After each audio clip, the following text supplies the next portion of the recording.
नमस्ते मित्रांनो, बुधवार दिनांक 4 डिसेंबर 2024 रोजी अंधश्रद्धा निर्मूलन समिती, जिल्हा शाखा यवतमाळ व मानवतावादी संत गाडगेबाबा विचार मंच यवतमाळ यांनी स्मृती पर्वाचे संयोजन केले होते। या कार्यक्रमाचे अध्यक्ष माननीय काशीनाथ लाहोरे, प्रसिद्ध पत्रकार यवतमाळ हे होते। तर बघूया ते काय म्हणतात। काशीनाथजी लाहोरे, प्रसिद्ध पत्रकार यवतमाळ यांना मी अशी विनंती करते की त्यांनी आपले इथे अध्यक्ष भाषण करावे।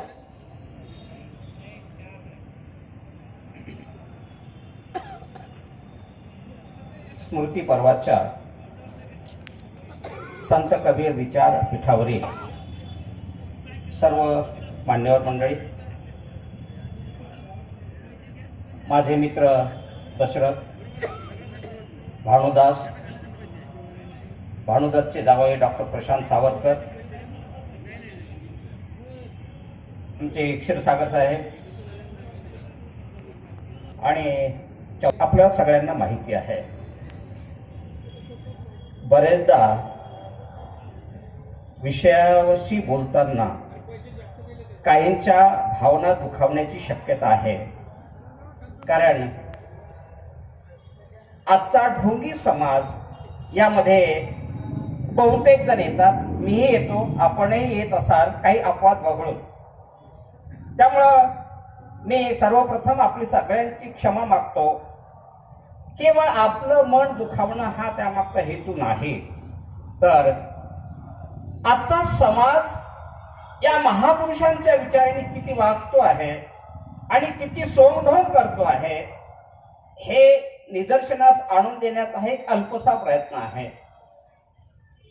गाडगे महाराजांची तस्वीर या ठिकाणी मध्यभागी आहे, त्यांच्या उजव्या बाजूला महात्मा फुले आहेत, डाव्या बाजूला आंबेडकर आहेत। खरं म्हणजे विचारांचं सूत्र एकच आहे आणि तेच सूत्र आम्हाला या ठिकाणी पाहायचं आहे। केवळ गाडगे महाराजच नव्हे तर महात्मा ज्योतिराव फुले आणि डॉक्टर बाबासाहेब आंबेडकरांनी सुद्धा या आजच्या व्यवस्थेच्या विरुद्ध सगळ्या प्रकारचे उलगुलान केलेला आहे आणि तरीही आजही आपल्यामध्ये पाहिजे तेवढा बदल झालेला नाही, हा या आजचा विषय आहे। मित्रांनो, अमरावती जिल्ह्यातील शेंडगाव सारख्या एका छोट्या खेड्यात जन्मलेला आणि गेल्या 7 पिढ्यांमध्येही अक्षरांची ओळख नसलेल्या अशा कुटुंबामध्ये डेबूजी झिंगराजी जानोरकरांचा जन्म झाला। डेबूजी झिंगराजी जानोरकर ते सत्यशोधक गाडगे बाबा हा एक अलौकिक असा क्रांती प्रवास आहे आणि तोच आम्हाला या ठिकाणी समजून घ्यायचा आहे। 19व्या या स्मृती पर्वाच्या निमित्तानं मी आपण सांगू इच्छितो की महाराष्ट्राच्या जीवनातील जो काळोख आहे तो काळोख दूर करणार हे प्रकाश पर्व आहे। स्मृती पर्व आणि प्रकाश पर्व सुद्धा अंधारातून प्रकाशाकडे जाण्याचा मार्ग दाखवणारा आप्तदीप भव हाच मार्ग आहे। आणि म्हणूनच मी असं म्हणेन की संत गाडगे बाबांनी आणि फार मर्यादित केलेलं आहे। विशेषतः महाराष्ट्र शासनामध्ये त्यांनी स्वच्छतेसाठी, स्वच्छता अभियानासाठी गाडगे महाराजांचा वापर केलेला आहे आणि ही गाडगे महाराजांच्या विचारांचा खरं म्हणजे खून आहे असं मी म्हटलं तर वाईट ठरणार नाही। त्यांना आपण खराटा फेम संत केलेला आहे, त्यांना मूर्त्यांनी देवळात बंदिस्त केलेला आहे। गाडगे बाबांचे हे रूप आज जेव्हा आपण पाहतो तेव्हा आम्हाला प्रत्येकाला, सत्यशोधकाला असं वाटतं की कुठेतरी आपण चुकतो आहोत। खरं म्हणजे गाडगे महाराज हे वारकरी चळवळीचे आणि महात्मा फुले यांच्या सत्यशोधक चळवळीचे, डॉक्टर बाबासाहेबांच्या विचारांचे खरे वारसदार आहेत। आणि असा हा वारसदार असलेला माणूस गाडगे महाराज म्हणजे काही एक माणूस नाही तर तो समग्र क्रांतीचा विचार आहे, समाजाला निर्भय बनवणारा तो विचार आहे। संत गाडगे बाबा हे टाळकुटे संतांपैकी नव्हते, तर आपल्या डोक्यामध्ये आपल्या टाळक्यामध्ये जे अंधश्रद्धा भरलेलं आहे ते अंधश्रद्धेनं भरलेलं टाळकं जाग्यावर आणणारा सत्यशोधक आहे हा. आणि म्हणून कुठलीही सामाजिक पार्श्वभूमी नाही, शैक्षणिक पार्श्वभूमी नाही, कोणतेही सांस्कृतिक पार्श्वभूमी नसताना सुद्धा गाडगे महाराजांनी कीर्तनाच्या क्षेत्रामध्ये जे कालपर्यंत प्रस्थापित होते त्या कीर्तनाच्या क्षेत्रामध्ये ज्यांची मक्तेदारी होती ती मोडीत काढली आहे. नुसती मक्तेदारी मोडीत काढली नाही तर कीर्तन हा पोट भरण्याचा धंदा नाही हेही त्यांनी सांगितलं. पुढे जाऊन त्यांनी असं म्हटलं की कीर्तन हे खऱ्या अर्थानं गोर गरिबांचं सामान्यातल्या सामान्य माणसाच्या समाज परिवर्तनाचं कार्य आहे. आणि म्हणूनच कीर्तनाचा वापर खऱ्या अर्थानं लोक कल्याणासाठी आणि लोक जागृतीसाठी करणारा हा सत्यशोधकीय विचारवंत आम्हाला समजून घ्यायचा आहे. गाडगे बाबांनी कधीही आयुष्यात चमत्कार केलेले नाहीत, किंबहुना कोणालाही अंगारे धुपारेही दिलेले नाहीत. एवढा मोठा प्रसिद्ध संत त्या काळचा, पण स्वतःचे मठ स्थापन केलेले नाही, स्वतःच्या शिष्यांचा संप्रदाय देखील त्यांनी तयार केलेला नाही. आणि कधी आजच्या साधू संतांसारखे तथाकथित साधू संतांसारखे बुलेट प्रूफ गाड्यांमधूनही ते कधी फिरलेले नाहीत. कधी कुणाला पाया पडू दिले नाही. एखाद्यानं पाया पडण्याचा प्रयत्न केला तर रट्टे हाणल्याशिवाय राहिले नाहीत. मुलबळ होत नसेल तर भगत बुवा बाबा महाराज यांच्याकडे जाऊ नका, तर डॉक्टरांकडे जा. हा विज्ञानवादी विचार गाडगे बाबांनी आम्हाला दिलेला आहे. विद्येविना मती गेली असं महात्मा ज्योतिराव फुल्यांनी आम्हाला सांगितलं. त्यांनी अस्पृश्यांसाठी शिक्षणाची दारही उडी केली आणि प्राथमिक शिक्षण सक्तीच असलं पाहिजे हाही सुद्धा आग्रह महात्मा ज्योतिराव फुल्यांचा होता. हाच विचार पुढे गाडगे बाबांनी हाच विचाराचा वारसा चालवलेला आहे. जागोजागी झालेल्या त्यांच्या सगळ्या कीर्तनांमधून आम्हाला हे पाहायला मिळतं की त्यांनी खऱ्यामध्ये अडाणी असणाऱ्या माणसांनी खऱ्या अर्थानं शिक्षणाचं महत्व बहुजनांना सांगितलेलं आहे. एका ठिकाणी ते असं म्हणतात, विद्यालय मोठं धन आहे, ज्याले विद्या नाही त्याने खटाऱ्याचा बैल म्हटलं तरी चालेल. खटाऱ्याचा बैल, शिक्षण ज्याला नाही त्याला. खरं म्हणजे अशा पद्धतीनं गाडगे बाबा अतिशय सत्यशोधक आहेत. ज्योतिषावर त्यांचा कवडीचाही विश्वास नव्हता, कारण त्यांच्या डोक्यामध्ये संत कबीर, महात्मा फुले, डॉक्टर बाबासाहेब आंबेडकरांचे विचार होते. तळ हातावरील रेषांपेक्षा आपल्या मनगटावर आपला विश्वास, आपलं भवितव्य अवलंबून आहे हा विचार त्यांनी वारंवार सांगितलेला आहे. आणि म्हणून आज आम्ही काय करतो, आज आम्ही आकाशातील ग्रह ताऱ्यांचा मानवी जीवनावर परिणाम होतो अशा पद्धतीची भीती आम्हाला अनेक वर्षांपासून दाखवलेली आहे. आणि आम्ही आजही हजारो मैल दूर असणाऱ्या ग्रह ताऱ्यांबद्दल घाबरतो. हा मंगळ ग्रह पृथ्वीपासून काही हजारो मैल दूर आहे आणि या मंगळाचं एकमेव काम आहे भारतामधल्या मुला मुलींचे लग्न तोडणे किंवा जुळू न देणे. म्हणजे या मंगळाला दुसरं काहीच काम नाही. खरं म्हणजे हा अत्यंत मूर्खपणाचा विचार आहे आणि तो मूर्खपणाचा विचार शहाणी माणसं आजही वापरताना दिसतात. पण विचार करायचा आम्हाला की आपण आजच्या काळामध्ये सुद्धा खरोखरच विज्ञानवादी झालो आहोत का? थोतांड असलेल्या फलज्योतिषाला शास्त्र म्हणून दर्जा देऊन पुन्हा एका मानसिक गुलामगिरीला खतपाणी घालण्याचा आजही प्रयत्न केला जातोय. खरं म्हणजे फलज्योतिष हे शास्त्र नाही, आणि फलज्योतिष शास्त्र नाही असं जगातल्या 186 शास्त्रज्ञांनी वैज्ञानिकांनी 1975 ला एक पत्र काढलं होतं आणि त्यांनी सांगितलं की फलज्योतिष हे शास्त्रच नाही. असं असताना सुद्धा आम्ही मात्र शिकलेली माणसं आजही फलज्योतिषावर विश्वास ठेवतो. वृत्तपत्रातून येणारं आपलं भविष्य पाहिल्याशिवाय अनेक घराच्या बाहेर पडत नाहीत. आजही राशीचे खडे विकणारे, माळा विकणारे, आजही यांचा धंदा ऑनलाईन का असेना जोरात सुरू आहे. माणसं किती शिकली यापेक्षा ते कसे आचरण करतात हे फार महत्वाचं आहे. आणि म्हणून आज खडे विकणारे श्रीमंत झाले, खडे घालणारे आपण मात्र बर्बाद झालो, हेही आम्ही समजून घेतलं पाहिजे. आणि म्हणूनच गाडगे महाराज जेव्हा असं म्हणतात की आम्ही शिक्षण घेतलं पाहिजे, शिक्षणानेच माणूस बदलतो आणि खऱ्या अर्थानं तो सत्य शोधक होतो.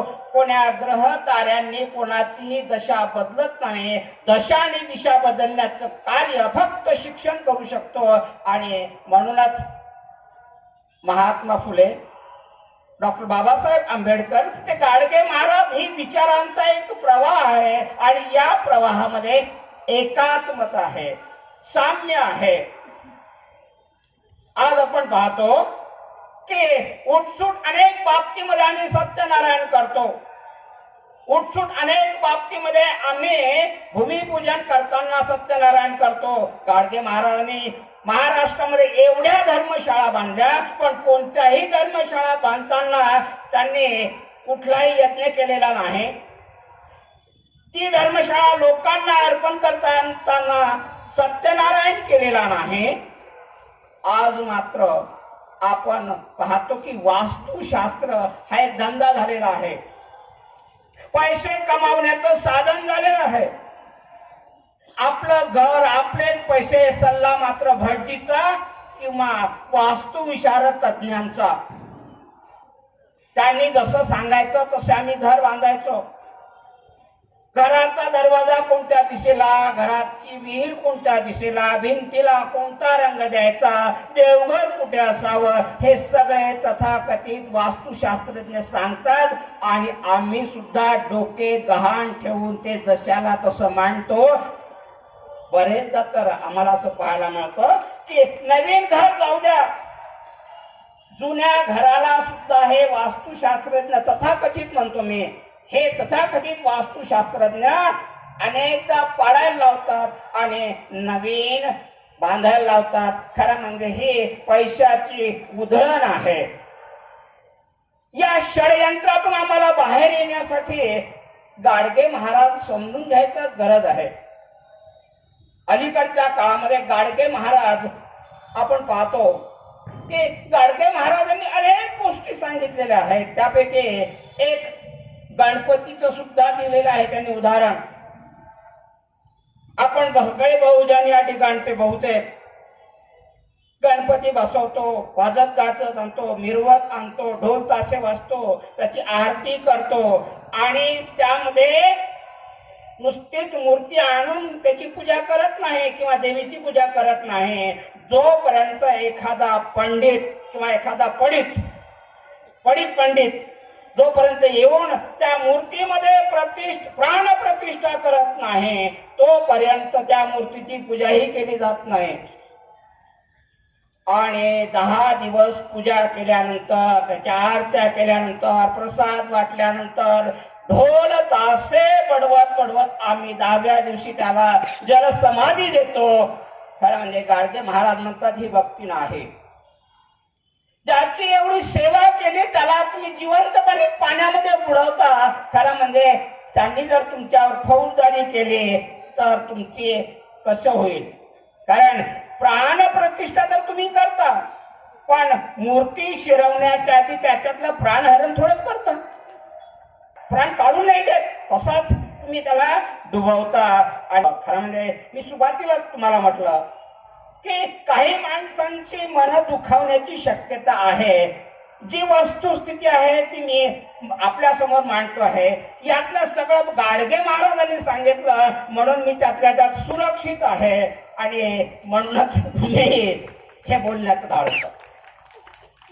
हे जर आजच्या शतकामध्ये मी माझ्या शब्दांनी बोललो असतो तर कदाचित काही चपला आणि गोटेही माझ्याकडे आले असते. आणि ज्या काळामध्ये समाज फारसा शिकलेला नव्हता त्या काळामध्ये गाडगे महाराजांनी हे काम केलं, त्यामुळे ते किती भव्य आणि दिव्य असेल आपण समजून घ्या.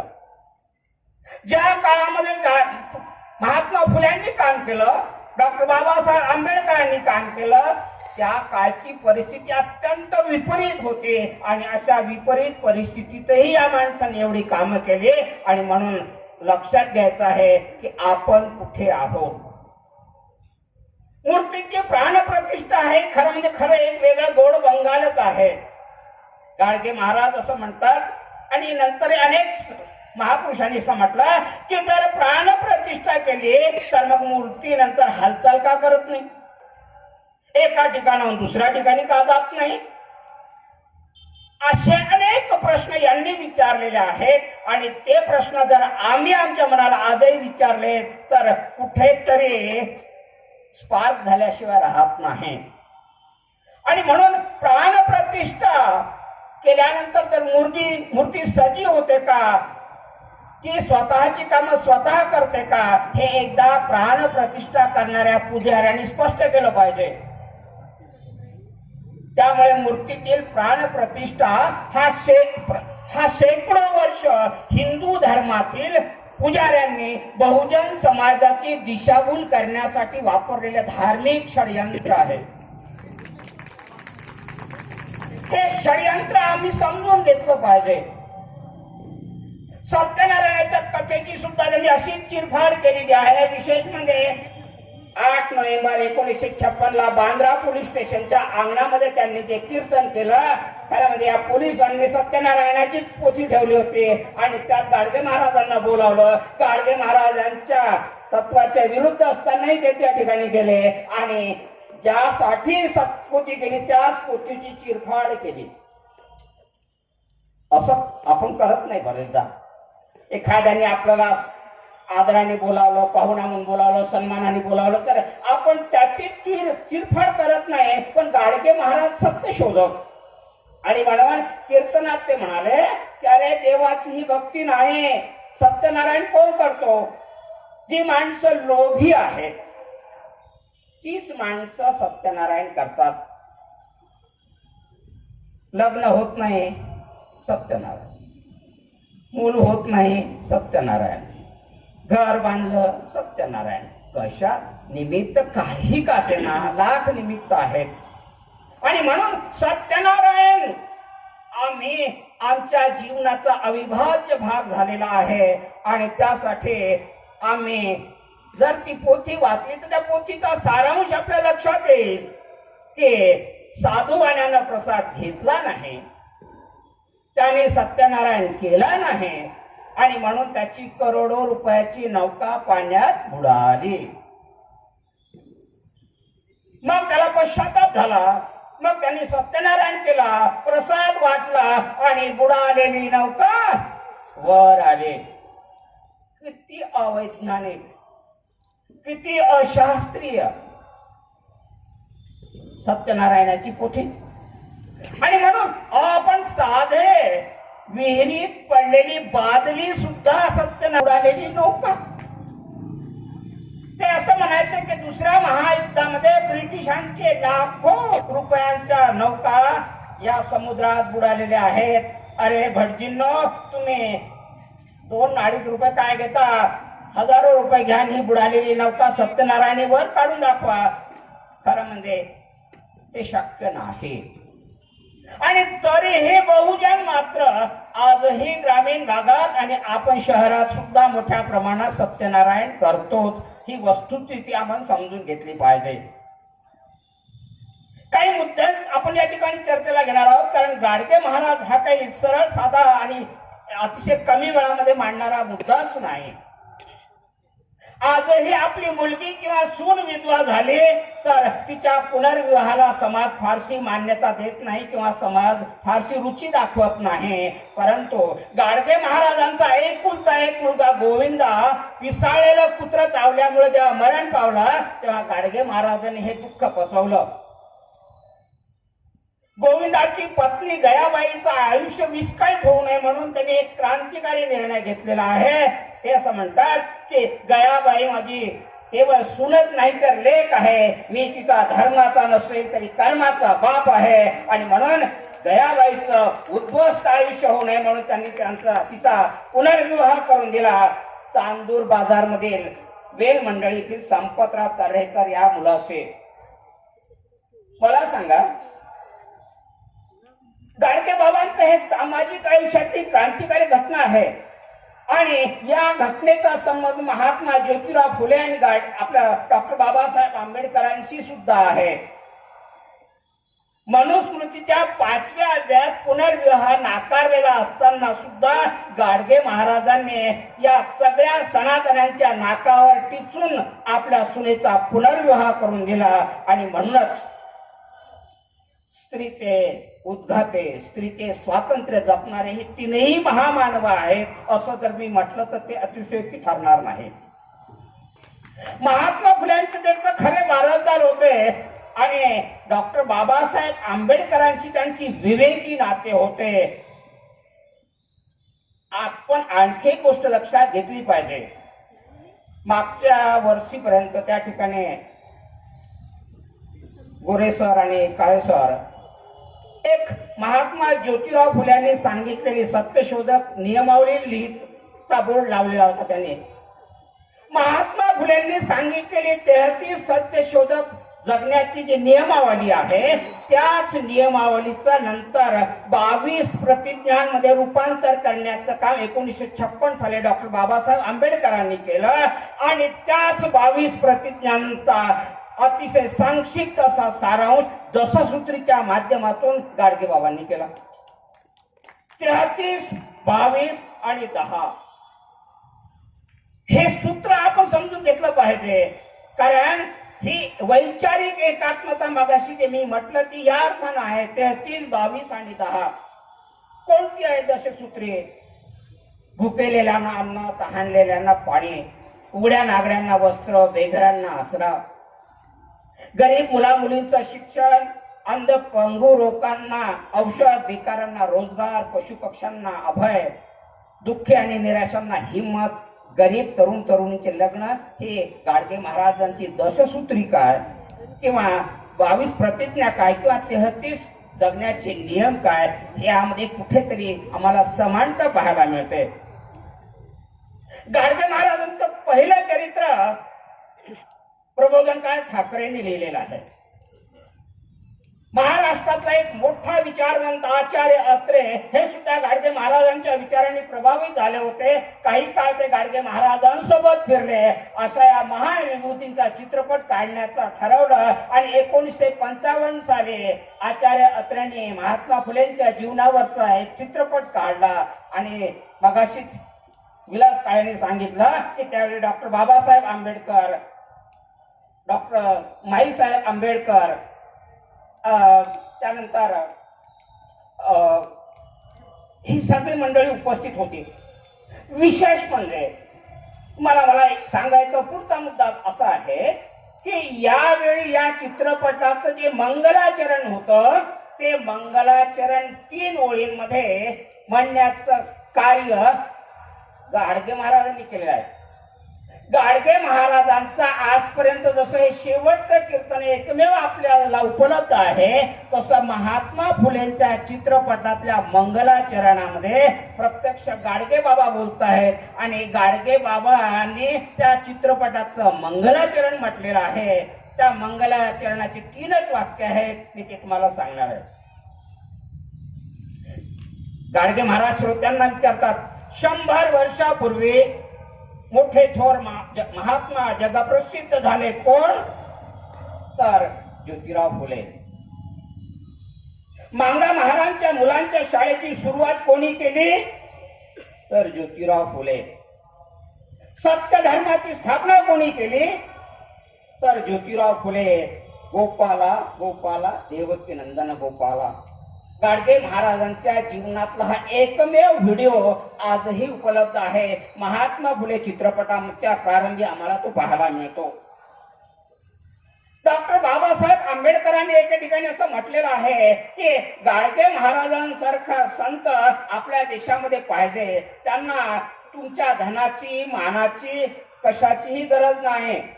ते खरे मानवधर्मी आहेत आणि मानवधर्मी विचार श्रद्धेनं आणि ध्यासानं करणारे संत आहेत. डॉक्टर आंबेडकरांनी गाडगे महाराजांना तर म्हणावं की जे गाडगे जो प्रकांड पंडित असतात डॉक्टरांनी एका निरक्षर संताबद्दल हे उद्गार काढावेत हे आश्चर्यच आहे. आणि दुसरं म्हणजे आपल्या कीर्तनातून गाडगे महाराज नेहमी संत तुकारामांचा सुद्धा उल्लेख करत होते.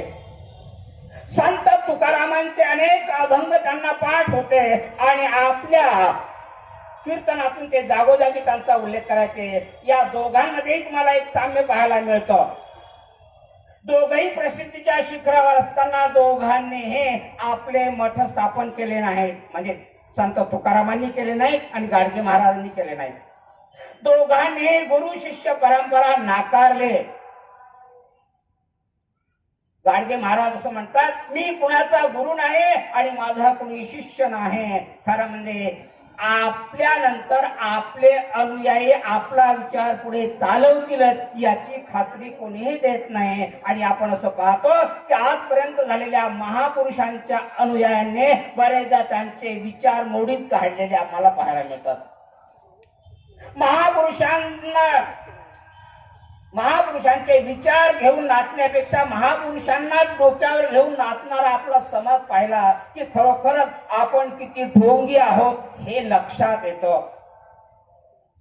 गाडगे महाराजांनी तब्बल 10 लाख मैलांचा प्रवास केला आणि जवळजवळ महाराष्ट्रातल्या 500 गावांमध्ये कीर्तन केले. कीर्तनांमधून त्यांनी संत तुकारामाचा हा विचार प्रकर्षाने आपल्या बहुजनांना सांगितला. आणि म्हणूनच प्रबोधनकार ठाकरे एका ठिकाणी म्हणतात की धर्मग्रंथ असो वा धर्मपंथ असो त्यातल्या सगळ्याच दांभिक पिसाटांना कडकडून त्याचा निषेध त्यांनी केलेला आहे. आणि तुम्ही त्याला साधू म्हणा, संत म्हणा किंवा महात्मा म्हणा, काय वाटते ते नाव द्या, श्री गाडगे बाबांच्या पूर्वी कोणी झालेला आढळत नाही आणि पुढे त्यांच्या लोकोत्तर परंपरा चालवणाऱ्या पुढे होईल असंही वाटत नाही. प्रबोधनकार ठाकरेंनी सांगितलेलं आजही 100% सत्य आहे याची आम्हाला जाणीव होते. आणि म्हणून आपले अनुयायी आपला देव करतील की काय, मूर्ती उभारतील की काय अशी शंका गाडगे महाराजांना जिवंतपणे वाटत होते. ते अनेकदा म्हणायचे की माझी समाधी बांधू नका, मला जिथे मरण येईल तिथेच मरू द्या, नगरपालिकेचे लोक येतील आणि मला घेऊन जातील असं त्यांनी अनुयायांना सांगितलं. पण आपण मोठे बिलंदर, आपण मोठे कलंदर. गाडगे बाबांच्या जिवंतपणेच नाशिकला त्या धर्मशाळेमध्ये 1955 त्यांचा पुतळा बसवण्यात आला. जेव्हा ते जिवंत होते तेव्हाच गाडगे बाबांना जेव्हा हे समजलं तेव्हा त्यांनी स्वतः जाऊन आपला पुतळा आपल्या हाताने तोडला. कुठे आजचे दक्षिणेकडचे सुपरस्टार आणि कुठे गाडगे महाराज. आज गाडगे बाबांना जे अपेक्षित नव्हतं तेच आम्ही करत आहोत. आपल्या यवतमाळात हे गाडगे बाबांचं मंदिर आहे. एक गाडगे बाबांचा पुतळा विलास काळेच्या छत्रछायेखाली नगर परिषदेमध्ये आहे. स्वच्छता अभियानात आणि त्या गाडगे महाराजांच्या पाठीमागे एवढी घाण आहे, कदाचित तुम्ही जाऊन पहा. खरी आहे ना, नाक दाबून तिथून जावं लागतं. आणि गाडगे बाबांचा स्वच्छता पुरस्कार आम्हाला मिळालेला आहे. म्हणून यवतमाळ तर आहेत पुतळे, पण अमरावतीला काय झालं? अमरावती म्हणजे गोरे साहेबांची जन्मभूमी, कर्मभूमी. आता इथे आहेत पण तिथले आणि मग त्यांनी काय केलं तिथे तर समाधी बांधलेली आहे, अन्नदान आहे, कपडे वाटप आहे, पुण्यतिथीला मोठा कार्यक्रम होतो, बाबांच्या मूर्ती पुढे अंगाऱ्याची टोपली असते. ज्या माणसाने आयुष्यात कधी कोणाला अंगारे दुपारे दिले नाही त्यांच्या मूर्ती समोर अंगाऱ्या दुपाऱ्यांची टोपली आणि सत्यनारायण पासून सगळ्या प्रकारच्या पूजा विधी एवढंच नाही तर तो नवसही केले जातात आणि काही लोकांना ते पावतोय म्हणे. हा गाडी म्हणजे अमरावती सोडून दिल्याचं सांगितलं त्यांनी, गोबरे साहेबांनी. चमत्काराशिवाय आम्ही नमस्कार करत नाही आणि म्हणून चमत्कार आमच्या साधू संतांच्या पाठीमागे जबरदस्तीने लावलेले आहेत. कधी आपण पाहतो की ज्ञानेश्वरांनी भिंत चालवली, रेड्यामुखी वेद वाजवले, चोखोबाच्या हाडातून विठ्ठल विठ्ठल शब्द येत होता, तुकाराम महाराज विमानात बसून सदैव वैकुंठाला गेले, असे अनेक गोष्टी सांगून या देशातले कीर्तनकार आणि साहित्यिक आम्हाला आजही मूर्ख बनवत आहेत. सत्यशोधक गाडगे बाबांही यातून सुटलेले नाहीत. गाडगे बाबा सुद्धा कीर्तन केल्याबरोबर पसार होतात, एकाच वेळी 2 ठिकाणी कीर्तन करतात. जे ज्या गावात जातात त्या ठिकाणी रोगराई निर्माण होत नाही. त्यांना समजा रेल्वेच्या डब्यातून उतरून दिलं तर इंजिन बंद पडतं. असे अनेक चमत्कार गाडगे बाबांच्या नावावर सांगितलेले आहेत. खरं म्हणजे 20 डिसेंबर 1956 ला गाडगे बाबांनी अखेरचा श्वास घेतला. अमरावतीच्या राठोड त्या बगीचात हजारो लोकांसमोर समक्ष त्यांचा अंत्यसंस्कार करण्यात आला. परंतु नंतर 20 वर्षानंतर गाडगे बाबांची जन्मशताब्दी होती, त्यावेळी गाडगे बाबांच्या नावाने एक पोथी तयार करण्यात आली, गाडगे महाराज कथामृत. आणि पोथीचे लेखक आहेत दास नामो उमाळे. हे मास्तर होते. मास्तर बद्दल न बोललेलं बरं. तर पोथीमध्ये एकूण 18 अध्याय आहेत, 3224 ओव्या आहेत. त्यातल्या 132 आणि 33व्या ओवीमध्ये चमत्कार ठासून भरलेले आहेत आणि ते गाडगे महाराजाशी संबंधित आहेत. काय म्हटलं त्यांनी? स्वतः विष्णू भगवान निळ्या ढगातून दिव्य विमान घेऊन त्या ठिकाणी आले. त्या विमानामध्ये नारद तुंबर आदी गायन करणारी मंडळी होती, वाद्यासहित आले आणि त्या विमानात स्वतः भगवान विष्णूने गाडगे बाबांना बसवलं आणि आपल्या सोबत वैकुंठाला घेऊन गेले. यापूर्वी सुद्धा आम्ही तुकाराम महाराजाला असंच विमानातून पाठवलेलं आहे. तीच पुनरावृत्ती गाडगे बाबांच्या बाबतीत आम्ही केलेली आहे आणि म्हणून आम्ही लक्षात घेतलं पाहिजे की गाडगे महाराज काय आहेत. मित्रांनो, गाडगे महाराजांचे जे शेवटचं कीर्तन आहे त्यातला काही भाग आपण या ठिकाणी पाहिला.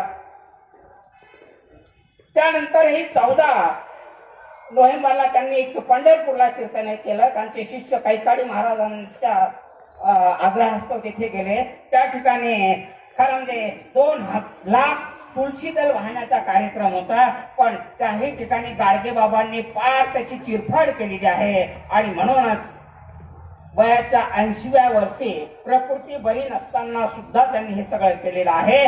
समाज नीतिमान व्हावा, समाजात खऱ्या अर्थानं प्रगती व्हावी असं आम्हाला प्रत्येकाला वाटत असतं. अनेक वारकरी संतांनी ही महाराष्ट्राची भूमी वैचारिक दृष्ट्या समृद्ध केलेली आहे. अनेक महामानवांनी आयुष्याची होळी केलेली आहे. आजही आपला समाज विकसित व्हावा यासाठी अनेक संस्था आणि संघटना प्रयत्न करत आहेत. तज्ञ आहेत, समाजशास्त्री आहेत, सामाजिक कार्यकर्ते आहेत, कथावाचक आहेत, शास्त्री आहेत, पंडित आहेत, कुटुंब आहे, नशामुक्ती केंद्र आहेत, प्रवचनकार आहेत, मनशांतीचे केंद्र आहेत. तरी असं गृहीत धरलं की आज 95% लोक आपण धार्मिक आहोत असं गृहीत धरलं तरी धार्मिकता आपल्या आचरणात दिसत नाही.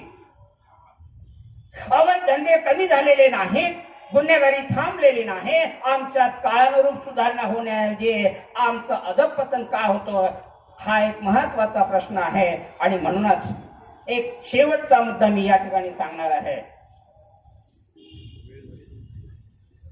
या समाजामध्ये सकारात्मक बदल का बरं होत नाही, आपल्यामध्ये सुधारणा का होत नाही या संदर्भातला हा मुद्दा आहे. याचं महत्वाचं कारण म्हणजे या सगळ्या गोष्टी आमच्यासाठी आहेत असं आम्हाला वाटतच नाही. या सगळ्या महापुरुषांनी आपल्या जीवाची होळी केली, पण त्या आपल्यासाठी आहे असं आम्हाला वाटतच नाही. आणि जोपर्यंत आम्हाला आमचा आंतरिक बदल आम्ही करत नाही, तोपर्यंत या महापुरुषांनी सांगितलेल्या लाख मोलाच्या गोष्टींचा कवडीचाही फायदा आम्हाला होत नाही. स्वतःच्या अंतःकरणामध्ये बदल करण्याची तीव्र इच्छा जेव्हा आमच्या मनात होईल, तेव्हाच वेळी त्या बदलाला प्रारंभ होतो आणि हा बदल दीर्घकाळ टिकणारा असतो. आणि म्हणून समाज व्यवस्थेत बदल व्हावा असं आम्हाला खरोखर वाटत असेल तर एक सुंदर उदाहरण या ठिकाणी मी देईन. आम्हाला पाणी साठवण्याचा हौद होण्यापेक्षा वाहता झरा बनणं आवश्यक आहे. पाणी साठवण्यासाठी आम्ही विविध प्रकारची साधनं वापरतो. ही साधनं महत्वाची आहेतच, परंतु जिवंत झऱ्याशी जेव्हा आम्ही त्या हौदाची तुलना करतो तेव्हा ही सगळी पाणी साठवणारी साधनं आम्हाला फिकी वाटू लागतात. एकदा त्या ठिकाणचं पाणी काढून घेतलं की पुन्हा कोणीतरी टाकल्याशिवाय त्या ठिकाणी पाणी येत नाही. जिवंत झऱ्याची गोष्ट मात्र वेगळीच असते. त्या झऱ्यातून आम्ही कितीही पाणी घ्या, कितीही वेळा घ्या, थांबून थांबून घ्या, नाहीतर सतत घ्या, तिथलं पाणी कधी संपतच नाही. परिवर्तनवादी माणसं आहेत, समाजात परिवर्तन व्हावं असं ज्यांना ज्यांना वाटतं त्या सगळ्यांनी पाणी साठवण्याचा हौद होण्यापेक्षा जिवंत झरा होणं केव्हाही चांगलं असं झालं तरच आमच्या अंतःकरणातील आनंदाचे झरे कायमचे टिकतील आणि कधी आटणार नाही. आणि आम्ही सुद्धा नव्या दमाने, नव्या उत्साहाने गाडगे बाबांचे विचार पुढे नेऊ शकतो अशी प्रेरणा महात्मा फुल्यांच्या सांगितलेल्या निर्मिकाने आपल्या सगळ्यांना द्यावी एवढीच अपेक्षा ठेवतो आणि थांबतो. धन्यवाद लाहोरे सर. जो समाज हिंदू म्हणून स्वतःमध्ये गर्व निर्माण करतो आणि गर्व से कहो हम हिंदू है या एका वाक्याने ढोंगी म्हणून जगण्याचा प्रयत्न करतो. आणि खरंच जे ढोंग आम्ही स्वीकारलेला आहे, तर्कबुद्धी वापरत नाही आणि कुठेतरी आमच्या महापुरुषांनी एक विचारांचं वारं, विचारांचं वादळ आमच्यामध्ये निर्माण केलं. माणसं बोलायला लागली, आचरणात आणायला लागली आणि आता पुन्हा 21व्या शतकाच्या पलीकडे पुढे जात असताना धीरेंद्र महाराज असतील, शास्त्री असतील, महाराज वगैरे म्हणत नाही, नाटके महाराज आहेत सगळे. मग ते प्रदीप शर्मा, बेलाचं पान वगैरे जे काही पाणी टाका, आमच्या ओबीसी समाजातल्या माझ्या भगिनी पागल झालेल्या आहेत, त्यांच्या कीर्तनाला जातात, आपला जीव देतात, गर्दी करतात, असे महाराज तुमच्यामध्ये आता त्यांनी पाठवलेले आहे.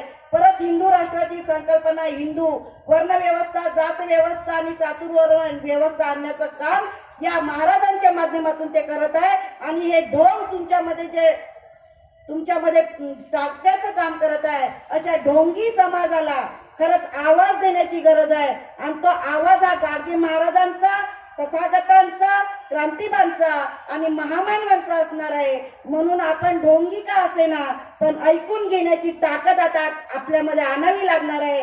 म्हणूनच आजचा विषय आहे आपल्याला की संत कर्मयोगी गाडगे बाबा आणि आजचा ढोंगी समाज या विषयावर आपले विचार मांडण्यासाठी मी आमंत्रित करते माननीय दशरथजी मडावी यांना. त्यांनी आपले इथे विचार व्यक्त करावे ही विनंती. या कार्यक्रमाचे अध्यक्ष माननीय काशीनाथ लाहोरे सरांनी खूप छान मार्गदर्शन केले. या कार्यक्रमाची सविस्तर माहिती ही तुम्हाला दिसतच आहे. सरांचे मार्गदर्शन आवडले असेल तर लाईक आणि सबस्क्राईब करा. भेटूया पुढच्या मार्गदर्शक व्हिडिओमध्ये. तोपर्यंत बाय बाय.